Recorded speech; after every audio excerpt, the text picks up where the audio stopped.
కాబట్టి మా mummy games పెడుతుంది. విన్ అయిన వాళ్ళకి మా మమ్మీ గిఫ్ట్ ఇవ్వబోతుంది. సబ్స్క్రైబ్. ఇప్పుడు గేమ్లో 5 ఛాన్సెస్ ఉంటాయి. ఎవరైతే 5 ఛాన్సెస్లో ఎక్కువ ఛాన్సెస్ అని ఈ గిన్నెలో వేస్తారో వాళ్ళే విన్నర్. 30 seconds time. 3, 2, 1 స్టార్ట్.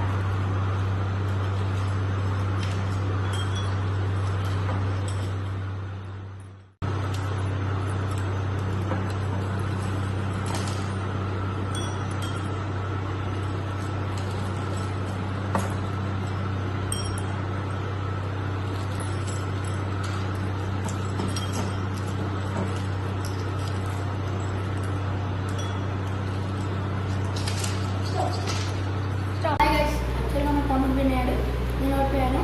వీడికి సర్ప్రైజ్ దొరికింది. కానీ మా మమ్మీ నాకు కూడా గిఫ్ట్ ఇస్తా అని చెప్పింది. అందుకే మమ్మీ నాకు కూడా గిఫ్ట్ ఇచ్చింది. నేను ఫీల్ అవుతున్నాను. మా మమ్మీ ఎవరిని ఫీల్ అవ్వలేదు. అందుకే హరివల్ల విన్నాడు. ఇప్పుడు అందరూ హరివల్లకి కూడా చెప్పండి. ఇప్పుడు అన్బాక్సింగ్ చేస్తా. ఇవి 3 balls ఫ్రమ్ ఇది మా తమ్ముడికి వచ్చింది. నాకు మా మమ్మీ చిన్నది ఇచ్చింది. బాల్ ఈ బాల్ నాకు వచ్చింది. Ball thank you from cash.